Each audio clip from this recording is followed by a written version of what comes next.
Assalamualaikum dan salam sejahtera para pelajar sekalian. Pada hari ini kita nak sambung belajar standard kandungan 16.3 lengkung pertumbuhan.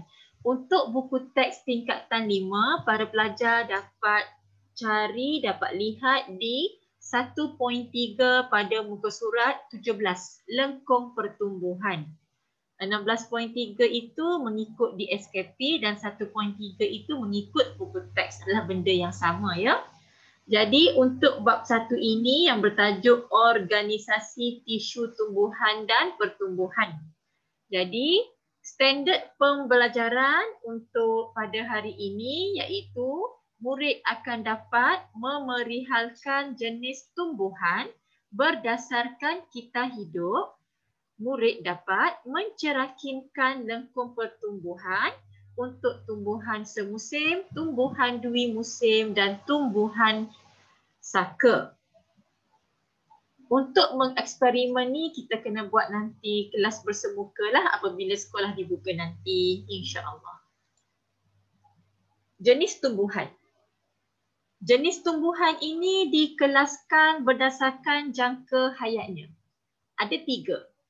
Pertama, tumbuhan semusim. Kedua, tumbuhan dui musim. Ketiga, tumbuhan saka. Jom kita tengok.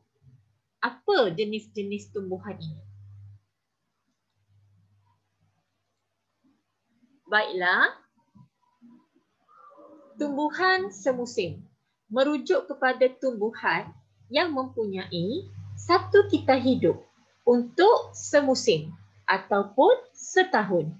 Contohnya seperti pokok padi, pokok tembikai, pokok labu, yang mana tumbuhan ini biasanya mati selepas melengkapkan kitaran biologinya, bermula daripada percambahan sehinggalah diakhiri dengan berbunga atau penghasilan biji benih.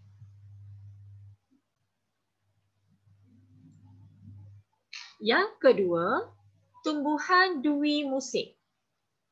Merujuk kepada tumbuhan yang mengambil masa 2 tahun, iaitu 2 musim pertumbuhan untuk melengkapkan kita hidupnya. Musim pertumbuhan pertama dipanggil sebagai pertumbuhan tampang, di mana pertumbuhan itu berlaku di struktur akar, daun dan juga batang.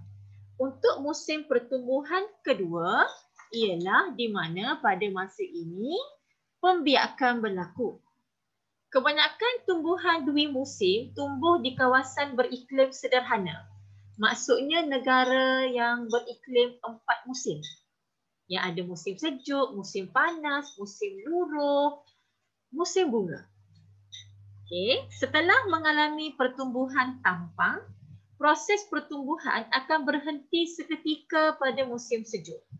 Apabila memasuki musim bunga dan musim panas, pertumbuhan kedua diteruskan sebagai persediaan untuk membiak. Tumbuhan akan berbunga, menghasilkan buah serta biji benih dan akhirnya tumbuhan akan mati. Contoh tumbuhan seperti pokok balung ayam, kubis dan juga lobak merah. Yang ketiga ialah tumbuhan saka. Merujuk kepada tumbuhan yang hidup lebih daripada 2 tahun. Tumbuhan ini mempunyai jangka hayat yang panjang, bergantung kepada spesies dan keadaan. Maaf ya, kesalahan ejaan spesies. Ada I ya. Tumbuhan saka dapat dikelaskan kepada 2 kategori, iaitu tumbuhan berkayu saka dan tumbuhan herba saka. Kebanyakan tumbuhan saka mampu berbunga dan berbuah berkali-kali sepanjang hidupnya. Tumbuhan ini mempunyai struktur yang dapat beradaptasi dengan persekitaran dan perubahan suhu. Contoh tumbuhan adalah seperti rumput, pokok bunga raya dan juga pokok mangga. Rumput, pokok mangga dan juga pokok bunga raya. Sekarang kita nak belajar tentang lengkung pertumbuhan dalam tumbuhan. Semasa kamu di tingkatan 4, kamu telah mempelajari lengkung pertumbuhan manusia dan haiwan berangka luar. Lengkung pertumbuhan bagi kebanyakan organisma adalah berbentuk sigmoid. Apakah bentuk lengkung pertumbuhan untuk tumbuhan? Jom kita belajar. Jadi tadi kita dah tahu dah. Kita ada 3 pengelasan kan? Tumbuhan semusim, tumbuhan dui musim dan tumbuhan saka. Cuba anak-anak pelajar tengok bentuk lengkung masing-masing. Untuk tumbuhan semusim ada dibahagikan kepada 4 A, B, C, D ni. Kalau anak-anak tengok di sini, untuk A ni kita nampak dia negatif pertumbuhan ni. Yang ni kita ambil jisim kering ya. Jisim kering ni adalah kita ambil tumbuhan tu dan kita keringkan dia. Kemudian kita pun timbang, ukur jisim berapa. Ini masa. Jadi MV dia adalah masa dalam minggu unitnya. RV-nya adalah jisim kering.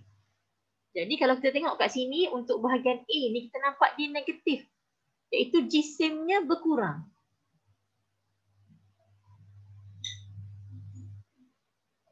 Okey. Kemudian ketika di B kita nampak ia meningkat. Ketika C kita nampak ia malar. Dan ketika D kita nampak ia menurun. Kenapa? Nanti kita akan belajar. Kemudian untuk tumbuhan dui musim. Dui musim tadi kita dah belajar. Dia pertumbuhan dia melibatkan 2 musim kan? 2 tahun. Kita nampak dia ada 2 sigmoid. 2 sigmoid kat sini. Manakala untuk tumbuhan saka kita nampak yang ni tahun macam yang semusim dengan dui musim ni sebab dia sekejap je kan. So unit dia minggu. Tapi untuk tumbuhan saka ni dia hidup lebih lama, melebihi 2 tahun. Maka masa kita gunakan unit tahun. Dan kita menggunakan ketinggian pokok. Jadi di sini kita nampak sigmoidnya berulang-ulang lah. Setiap tahun tu ada sigmoidnya. Tapi kita nampak berlakunya peningkatan kepada ketinggian. Baiklah. Untuk lengkung pertumbuhan tumbuhan semusim. Lengkung pertumbuhannya berbentuk sigmoid. Peringkat A berlaku penurunan jisim kering. Makanan yang disimpan di dalam cotyledon pada masa ni digunakan untuk percambahan biji benih. Sebab pada waktu ni tumbuhan ni masih lagi tak boleh buat fotosintesis. Jadi dia akan menggunakan makanan yang disimpan dalam cotyledon untuk percambahan biji benih. Sebab itulah kita nampak kat sini berlaku penurunan. Sebelum tumbuhnya daun untuk menjalankan fotosintesis. Pada peringkat B kita nampak ia semakin meningkat. Peningkatan jisim kering. Kenapa? Kadar pertumbuhan meningkat dengan cepat. Kerana ketika ini sudah mula keluar daun dan bertambah bilangan daun, dah boleh buat fotosintesis. Hal ini berlaku disebabkan tumbuhan telah menjalankan fotosintesis. Cuba tengok peringkat C, jisim kering menjadi malat, iaitu kadar pertumbuhannya sifar. Pada masa ini tumbuhan matang. Peringkat D kita nampak di sini penurunan pada jisim kering. Ia berlaku secara perlahan-lahan disebabkan oleh penuaan. Kadar fotosintesis rendah, keguguran daun dan bunga serta penyebaran biji benih menyebabkan penurunan jisim tumbuhan ini. Seterusnya untuk lengkung pertumbuhan tumbuhan dui musim. Okey, ini adalah grafnya. Masih lagi dalam minggu, lengkung pertumbuhan ini berbentuk 2 lengkung. 2 lengkung sigmoid yang digabungkan bersama. Sekejap ya, teacher tertinggal di situ. 2 lengkung sigmoid yang digabungkan bersama.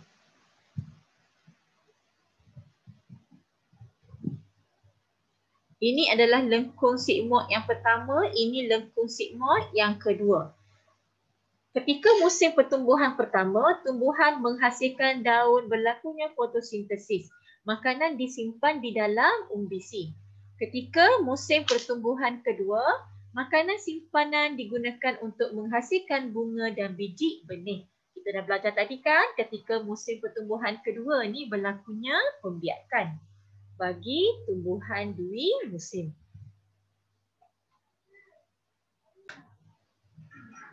Kemudian untuk pertumbuhan, lengkung pertumbuhan tumbuhan saka. Kita kali ini tidak menggunakan jisim tetapi kita menggunakan ketinggian.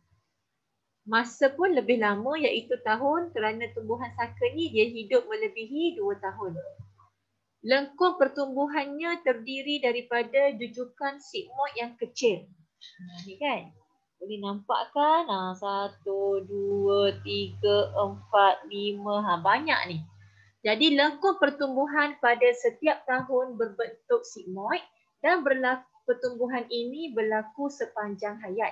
Kadar pertumbuhan adalah tinggi pada musim bunga dan musim panas. Keamatan cahaya yang tinggi kerana pada kedua-dua musim ni keamatan cahayanya tinggi. Jadi ia akan meningkatkan kadar fotosintesis. Manakala pada musim sejuk, kadar pertumbuhan menurun.